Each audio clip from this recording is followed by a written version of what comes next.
LA is upsizing. Being the world's biggest movie town is not enough. The City of Angels has spent the last 9 years becoming the home of electronic entertainment by being home to E3.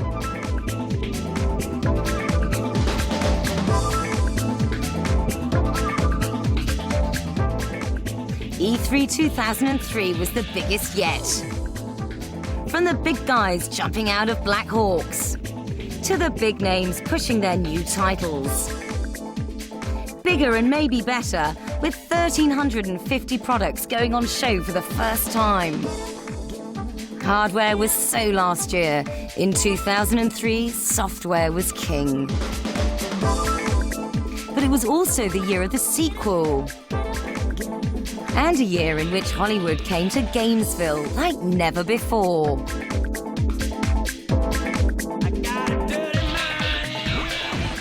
Welcome to the Edge E3 experience.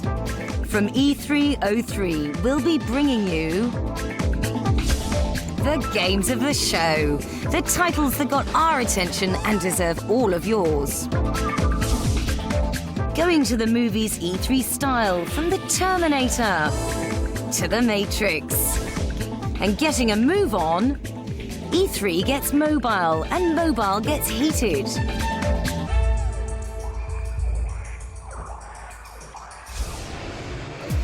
Sony is #1 in the home console market, but just in case you missed that fact, the Japanese giant spent most of E3 rubbing it in.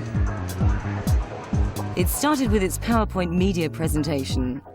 So, what are the next steps? And carried on with its massive $1 million stand.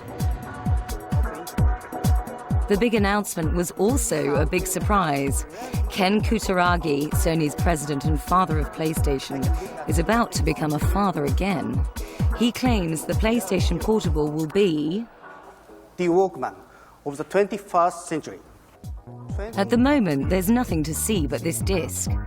But the announcement alone knocked back Nintendo's share price. All the same, Portable is new ground for Sony, so it will be the one with the catching up to do. And speaking of catching up, these new headsets for online gaming look quite a lot like Microsoft's Xbox Live system. But Sony was unashamedly bigger, from revealing an exclusive deal on 9 new EA titles to calling on a little help from Tiger Woods. This is live. Tiger hit this shot. So what about the games? Without doubt, the most original was iToy. It had people lining up to wave their limbs about. Jak 2 Renegade kept its stand busy. Word is you're out to join the fight for the city. Naughty Dog's follow-up to Jak and Daxter is expected out later this year. Excuse me, sir. Don't you mean surrender or die? Rise to Honor comes from Sony's own studios in the US. Its main selling point will be Jet Li, who was extensively motion captured for the game. Let's get this mission done and get the hell out of here. Siphon Filter, the Amiga strain, will be online with 4-player cooperative play. Anybody's race, ladies and gentlemen. And of course, there was Gran Turismo 4. Bigger, louder, lusher, and online.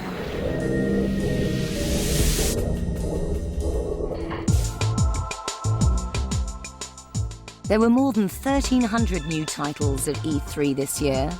We've sifted out what we think are the top 5 products at E3 2003.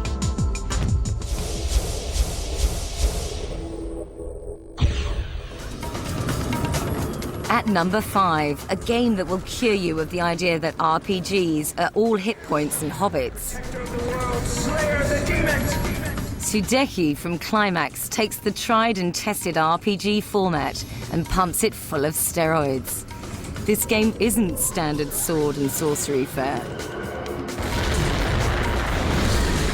Sudeki's story is about 2 worlds, the light world and the dark world, which have been locked in a war for ages.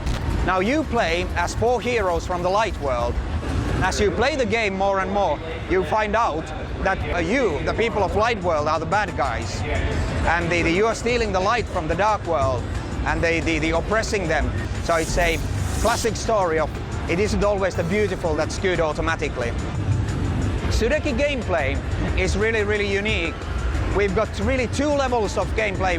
We've got real-time gameplay, where everything you do happens in real time. And then whenever you open a menu, the game slows down to this cool bullet time. So you don't pause the game when you're choosing to use items, use spells and skills. Instead, Turning up its nose at turn-based combat has helped create faster and more immersive battles, better suited to console gaming. I mean, Microsoft said at the outset what they wanted to do was Final Fantasy real time, and they look pretty much to have achieved it, to me, which is great.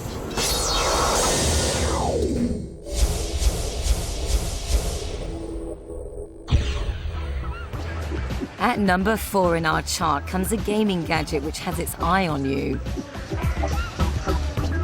The USB webcam EyeToy is an inventive peripheral for the PS2. The EyeToy technology is a result of a research project carried out by Sony's American division. I think EyeToy is great. I mean, it really shows the innovation of where this industry is going in the future. The fact that it's only $40 in the US is really cheap, and I think the games are fun. I mean, I played like a punching game. We sort of like punch a guy, and it's. I think it's great. I mean, it's one of those things that I think might be a little gimmicky. I mean, I don't think you'll be playing it for years and years, but for $40, I mean, if you can have a couple weekends of fun with your friends, I think it's it's a great toy. Third-party developers are yet to start creating games for Sony's EyeToy, but the unit is packaged with 12 titles. There's a lot of variety. There's a kung fu fighting game. There's a window washing game. There's a rhythmic game. But as far as future titles, this does have a lot of long-term potential. The downside is it may do as much for your credibility as karaoke. But if sweating doesn't sell it for you, Sony is suggesting there are a couple of other applications for the EyeToy technology, including video conferencing and virtual pets.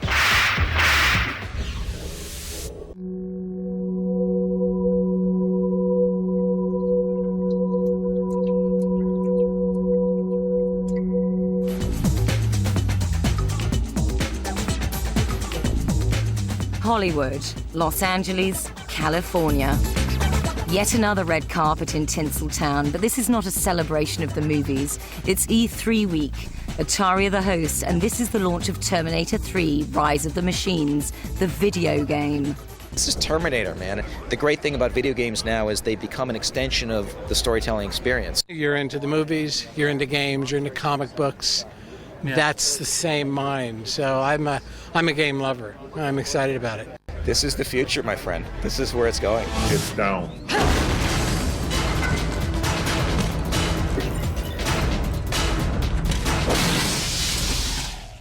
The Terminator is proof that movies and games are now integrated like never before.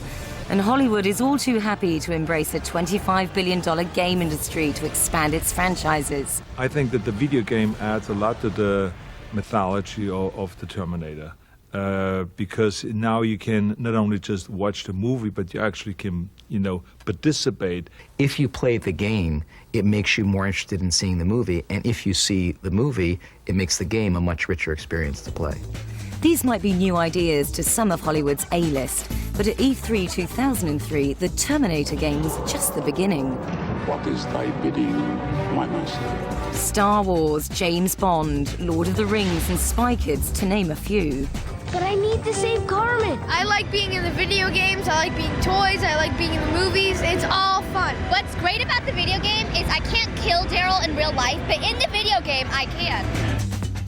There was also the resurrection of old classics like Tron, The Italian Job, and The Seventh Samurai. Games and movies have been feeding off each other for years with mixed results. The change now is in the quality of the licensed games.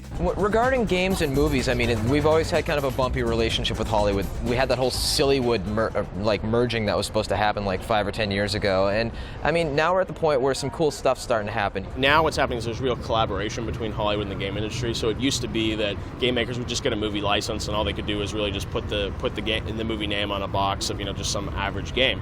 But now, I mean, you're having directors like the Wachowski brothers with The Matrix or Peter Jackson with Lord of the Rings actually say, we want to partner with these game companies and actually, create incredible experiences that sort of add to the fiction of our movies. Damn, not who I was hoping for. Of all the film-to-game experiences on show at E3, none could match the hype of Enter the Matrix. And no one has done integration like the Wachowski brothers. The Wachowskis had a piece of story to tell that they didn't really have time for in a 2-hour movie, where they would have told it if they had a 3-hour movie, and we get to do it in the video game. They wanted to make the video game directly related to the movie.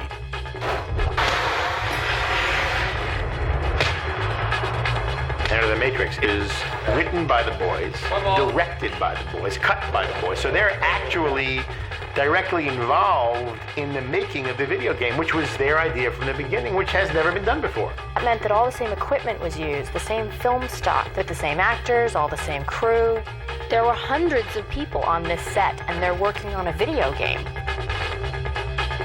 It's going to raise the bar for what people understand to be a fight game in the same way that the Matrix film raised the bar in terms of what people saw as a fight sequence. And it's going to raise the bar. A million-unit seller.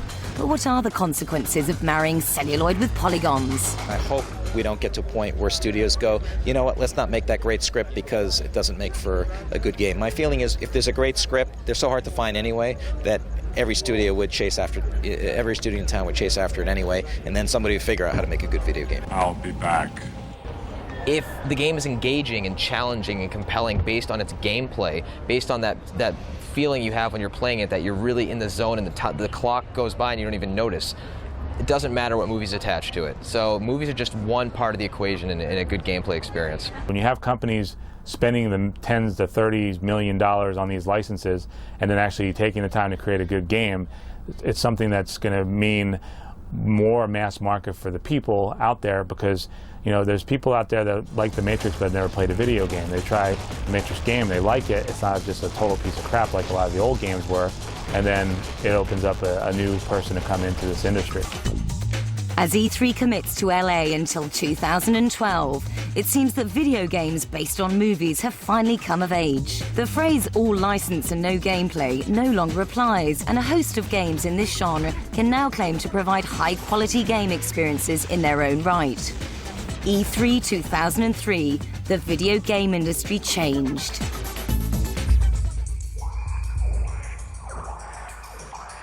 For many years, there was no doubt about what was Nintendo's killer app at this year's E3. Please welcome Mr. Shigeru Miyamoto. It was 5'7" of gaming god. But most people saw Miyamoto-san's accessibility as a sign that Nintendo feels things aren't going well. Time with Mr. Iwata, who's the new president of Nintendo, and there's no question that I think Nintendo understands that they've had trouble, and I think there was a mea culpa there. Even the announcement of Metal Gear Solid, the Twin Snakes, didn't set the crowd alight. Thank you, Snake.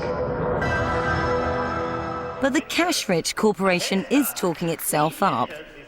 Nintendo has never been more focused, never more determined, never more willing to take risks, and we will not retreat.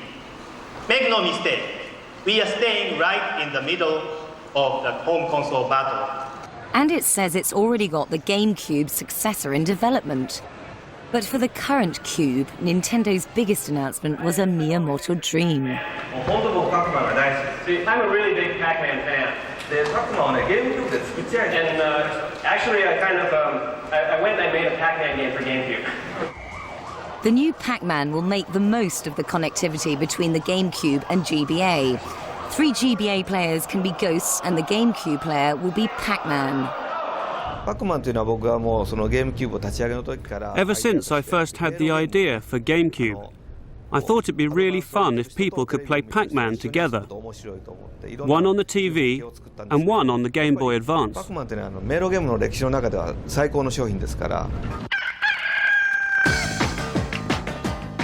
Other games of note weren't all first-party work. Billy Hatcher and the Giant Egg was one example. This effort from Sega is from Sonic creator Yuji Naka.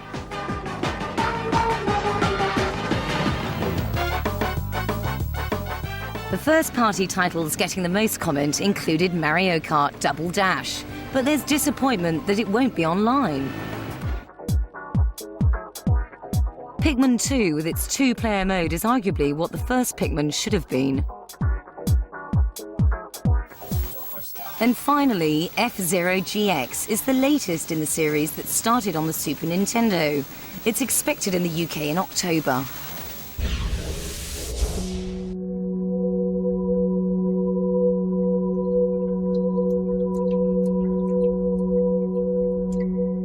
Hi, I'm John Gaddiosi, the Hollywood Reporter, and I was an E3 judge this year. The following is my video diary. They often say that E3 starts on Wednesday, but anyone who is in the industry knows that Monday morning is when we start.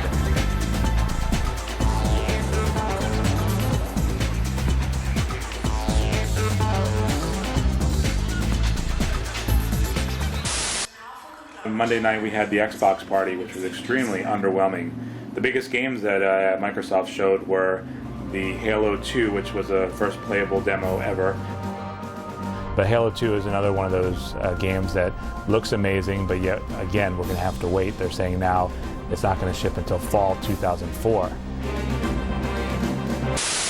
bright and early the next day, non-stop press conferences on Tuesday. Starting off with Sony. They really know what they're doing, and Sony has the lead, and I don't see any reason for them not to give up that lead. Then we moved on to Nintendo, which had a pretty bad press conference. Actually, it was very underwhelming. It's kind of seemed like they were trying to convince people that they weren't going to get out of the business, which everyone keeps saying that they are, or at least they should. Following that was N-Gage, which by far was the worst, most ludicrous waste of time in terms of E3. Nokia has no idea what they're doing. And it's very obvious from trying to sit through that press conference that they're just clueless. Here we are at E3 day 1, 10:30 a.m. and already done a lot of walking. This show, just like every show, is very loud and very noisy and seemingly endless.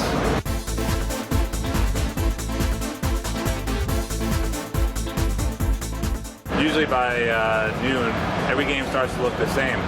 Fortunately this year, most game companies have started showing us stuff early, so it's not as bad. Gran Turismo 4, Sony held 2 press conferences. The only bad news is that the game's not going to ship this year. The good news is the game is amazing. It blows away Gran Turismo 3, and it blows away anything else on the show floor in terms of racing.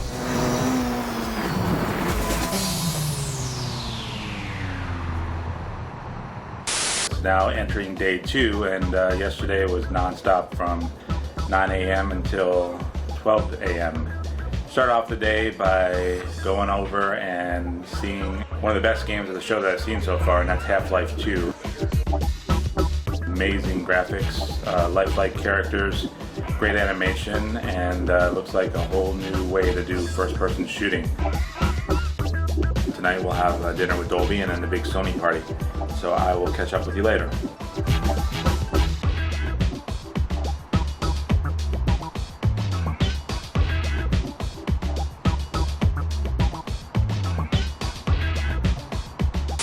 Here we are, last day of the show, thank God. Today we're going to catch up on all the appointments we've missed during the last couple of days and also see the last remaining games. To me, E3 means a solid week of appointments, lots of walking, lots of parties, and no sleep whatsoever. And usually it means the week after I'm going to be sick.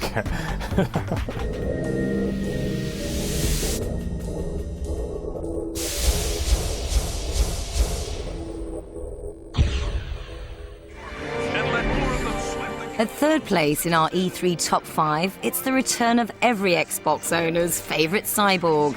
The Master Chief's back in Halo 2.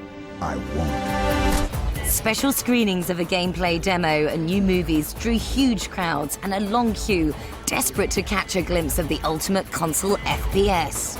I'm waiting for it extremely quick. I want it bad. I want it so bad right now. It was definitely the only title worth owning on the Xbox at launch. I'm really excited to see what they do with the sequel. It's been over a year since the Halo 2 teaser movie appeared, and since then, hard facts about the sequel have been thin on the ground. Halo 2 picks up almost right where Halo 1 leaves off. I think a lot of our fans know that the Covenant have reached Earth and are starting to destroy it, and it's Master Chief's opportunity to go in and liberally kick some Covenant ass. The prospect of a new multiplayer experience in Halo 2 is what most gamers are looking forward to. That plus the online aspects. Halo 2 will be on Xbox Live, and we think Xbox Live is really cool, and we plan on doing a lot of stuff with it. As well as supporting Xbox Live, it was the Master Chief's new skills which got the biggest reaction at the press conference demo. He's now able to use weapons John Woo style. In the case of dual weapons, imagine using a plasma pistol in one hand and a submachine gun in the other. Well, you'll make that choice because you might want to take out a Jackal shield with a plasma pistol and then finish him off with a submachine gun. But that whole time I can't use grenades. So once again, I have to keep actively making choices in the way I play the game. They say the best things come to those who wait, but Halo 2 has already slipped twice from its release schedule. Let's hope rumors of it slipping again are unfounded.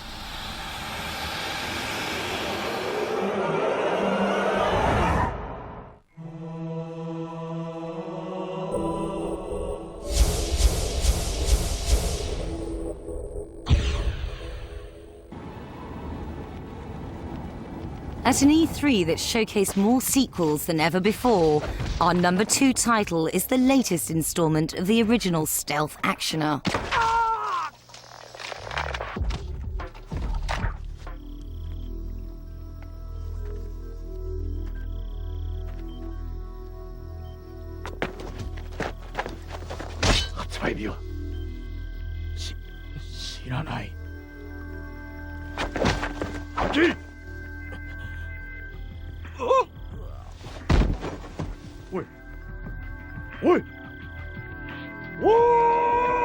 Hideo Kojima's given us a new kind of Metal Gear Solid.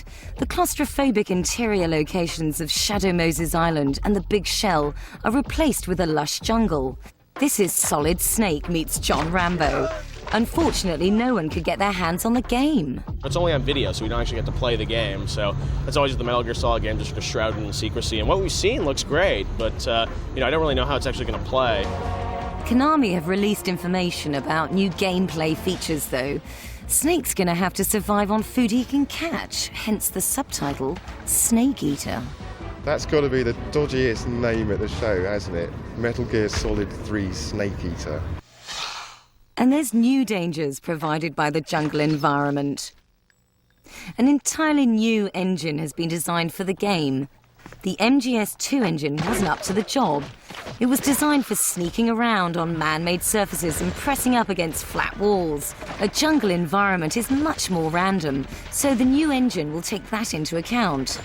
Rumors at E3 also suggest that Metal Gear Online is in development, and this new engine would give greater flexibility to explore that aspect. Our number 2 game for E303 will be released in 2004.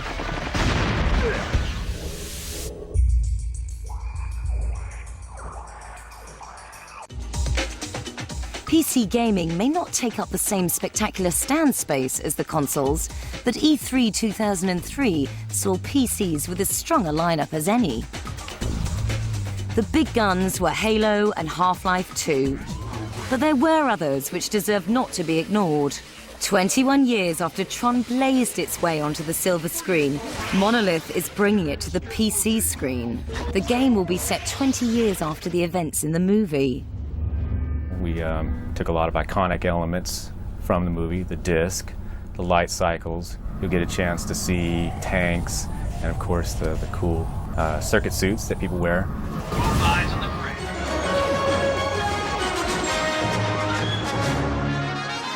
prey. Away from most of the public, LucasArts was showing off a Star Wars Galaxies that's tantalizingly close to completion. We've got, full beta with full servers. We're actually starting to get the economy going and seeing, what the last 3 years of development is actually culminating into. It's a very, very exciting time. And the Star Wars Galaxy isn't the only universe fighting for gamers' attention.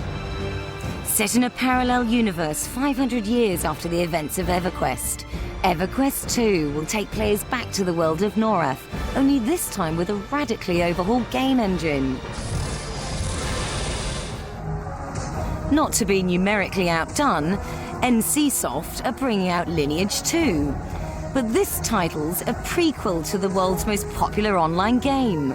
Lineage 2 is set 150 years before the original.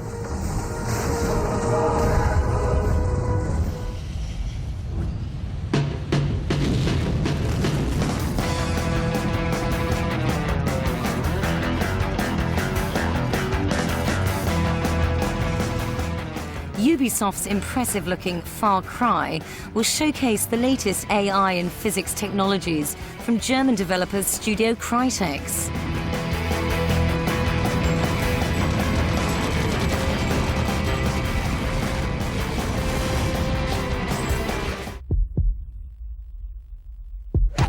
And Half-Life 2's engine will be powering the blood-sucking in Activision's Vampire: The Masquerade Bloodlines.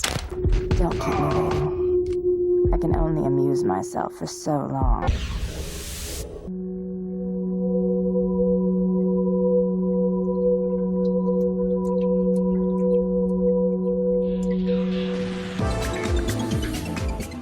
At this year's E3, the focus was on mobile gaming like never before. And the company driving that the hardest was N-Gage creator Nokia. You could almost taste its first-timer enthusiasm at its E3 press event. Released from the single-player cocoon into multiplayer games. What the audience really wanted to hear was how much this game deck, phone and MP3 player would cost. With the games costing $30 to $40 on top, the $299 price tag was more than many were expecting. As a standalone $299 price point for the hardcore and active gamer, we think it's right. This isn't for Susie's 6-year-old, it's not for the casual masses, and it's not a toy. This is a sophisticated gaming machine. But there's also the problem of competition. The N-Gage will be released worldwide in October this year, which at least gives it a head start on Sony's plans for its PlayStation Portable. The PSP won't be out till late 2004, but it will be a powerful rival. Its hardware will produce Dreamcast quality graphics. To fit PSP's small body, we created a new and small optical disc. It has a capacity of 1.8 gigabyte, 3 times larger than CD-ROM. We're planning for the display to be a TFT LCD monitor. We haven't yet decided on the size. Until the PSP is born, Nokia's strongest rivals are the GBA and GBA SP. Nintendo says it's not especially worried. Nokia's product is definitely being looked at, but we think that it's more convenient to have separate products for your telephone and games console. But like everyone in this battle, Nokia is putting on a brave face. We're creating a new category, and products like PSP are really playing, into an existing market with the Game Boy Advance, Game Boy Advance SP, and we're trying to create an entirely new category in an online multiplayer mobile connected device that really is just connecting people everywhere. Whatever the competitors say about hardware, these mobile gaming machines will sell on the strength of their games. The N-Gage has titles like Tony Hawk's Pro Skater and John Romero's Red Faction. It's very powerful, and it's got great graphics, real nice resolution, color, and everything. Nintendo's show of handheld titles this year included Final Fantasy Tactics,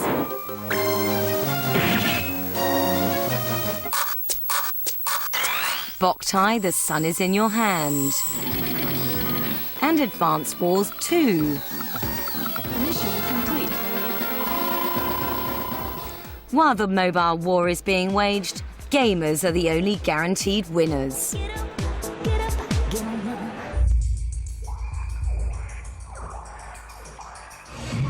The Microsoft press conference was corporate, aggressive, and had a gung-ho feel to it. Yeah, I noticed you mixed in some audio from last year's show. Well, just the promises. Just the promises, baby. Last year's promises were about Xbox Live, and Microsoft claims it's delivered. With a new online sports league it's calling XSN Sports. Work your way into the XSN Sports Hall of Fame. And now the Xbox will be karaoke for your lounge with the Xbox Music Mixer. But even the audience members who were on the payroll saved most of their whooping for the games. And the biggest of those was Halo 2. Next to that, Microsoft seemed most pleased with an exclusive announcement from LucasArts. Republic Commando is expected in mid-2004.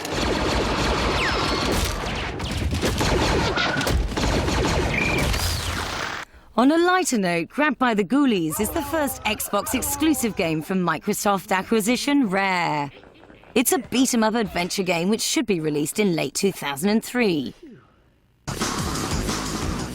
Project Gotham Racing 2 is promising more of the same, only better.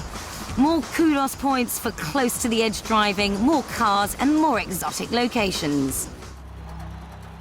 And then there's 13. This Ubisoft title isn't an Xbox exclusive, but the console's power should make the most of its cel-shaded cartoon styling.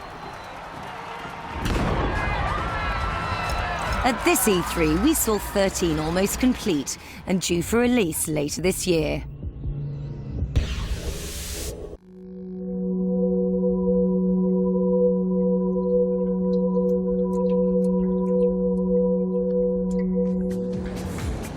Even E3 can't please all of the people all of the time.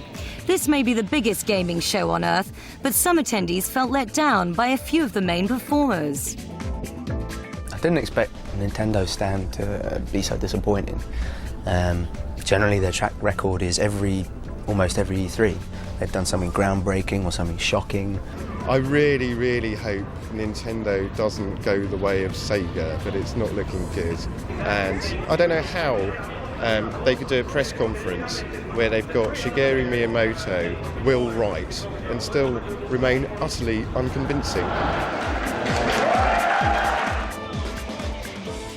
Very few people had complaints about any of the software on show, but for some, what they couldn't see was what bugged them the most. There are several games that just, they aren't on the floor, and it's always disappointing to kind of hear all the hype, and then you really want to get your hands on them. The Lucas stuff, they're always behind closed doors, and you know, you always want to see like the new Sam & Max. Why won't you just die? It's very hard to see those kind of games unless you know somebody there, so that's always a little disappointing. This is so degrading. I'd have to say the biggest disappointment for me this year is not being able to get my hands on and actually play Doom 3. I'm tired of being teased with videos. I want to get my hands on the damn thing. Hook me up.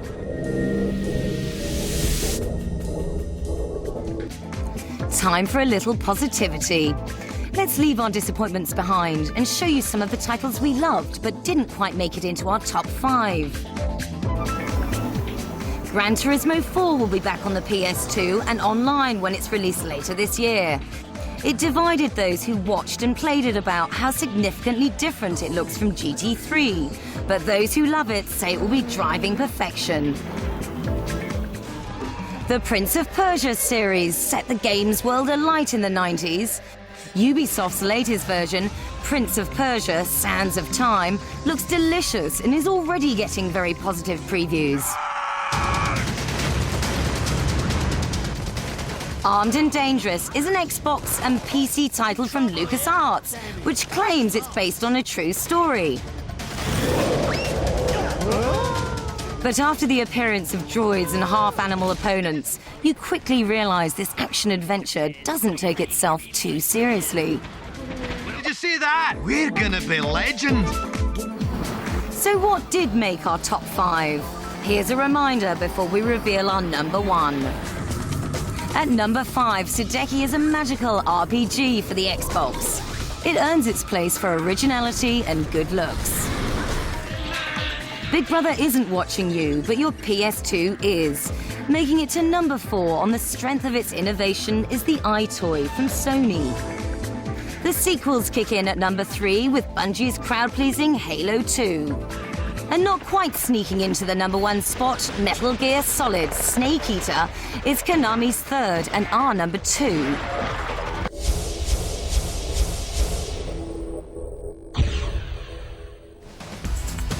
But the hands-down number 1 game of E3 2003 left them all behind. And the winner is... Well, absolutely no competition. Half-Life 2. It is mind-blowing. For the duration of E3, gamers happily endured long queues to watch a 20-minute gameplay demo. Half-Life is like the best game ever on the PC, and this is the sequel to it, and they're doing stuff with PC games that no one else is doing. Valve has been working on a Half-Life sequel since completing the original game. But until this year's E3, they've been tight-lipped about their new FPS. It's been quite a challenge to keep the game secret this long. Part of it has been that we do it all ourselves. We're using our own engine, we're using our own funding. You know, we want to get people's feedback, so it's great that we finally get to show it. In Half-Life 2, you're on Earth, you're Gordon Freeman again, and there's some new characters, such as Alex, who is the daughter of two of the scientists at the original Black Mesa incident. There are some familiar bad guys. You'll see zombies and you'll see head crabs, and there'll be a bunch of new people that you face. One of the creatures that people seem to respond to really well when we're showing here at E3 are the Hydras. It takes things a huge step forward. You've got a proper real world with real world physics. To create those real-world physics, Valve has ditched the previous game's engine and designed the new Source engine from scratch. We have an integrated materials and physics system. This gives us the ability to create gameplay that just hasn't been possible in PC games before. So we build the world out of these materials. So wood looks like wood, it sounds like wood. If you scrape something across it, it behaves like wood. If you shoot it, it fractures like wood. And you know, that gives us a basis for building a lot of gameplay. Half-Life 2 is released on the 30th of September.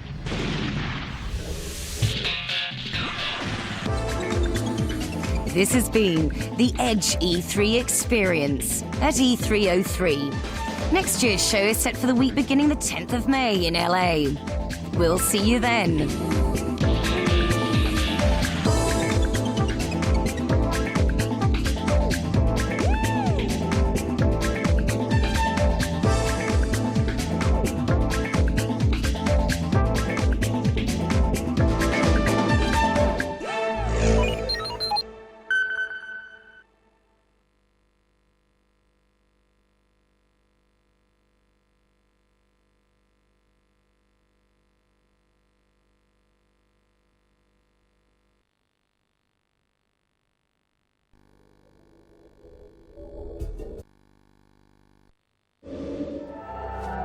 They burned my village to the ground, but I escaped. I survived. My family's gone, and there's no one left to guide me. Will I choose the road that leads to virtue and honor, or take the path of vengeance and destruction? Well, we're still working on Fable.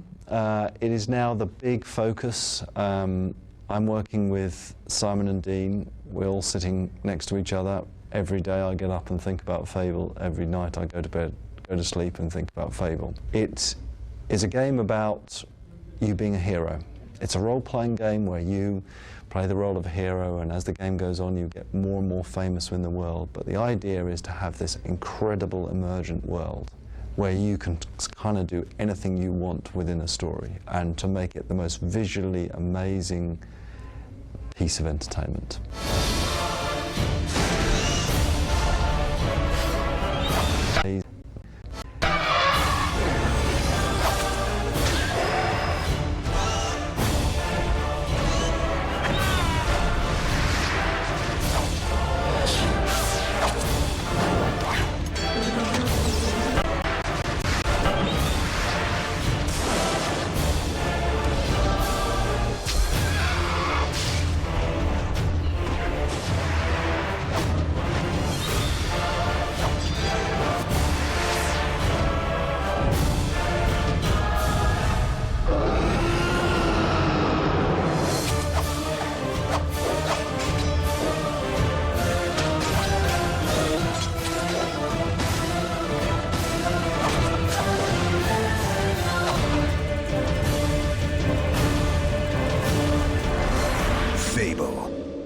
Destiny is what you make of it. So the other games that I'm sort of kind of helping with is movies coming out on PC, Xbox, PlayStation 2 and GameCube, which is a game about running a movie studio and making your own movies and running a successful movie studio. Black and White 2, which is the sequel to Black and White, totally reinvented from the ground up. Every piece of technology has been reinvented. the secret project called the Dimitri, which I can't really talk a lot about, a joint venture with Jeff Minter, who is one of the gaming gods, true gaming gods, that created this games industry, called Unity. BC on the Xbox, which is one of the most brutal, savage games ever written, set in a prehistoric world.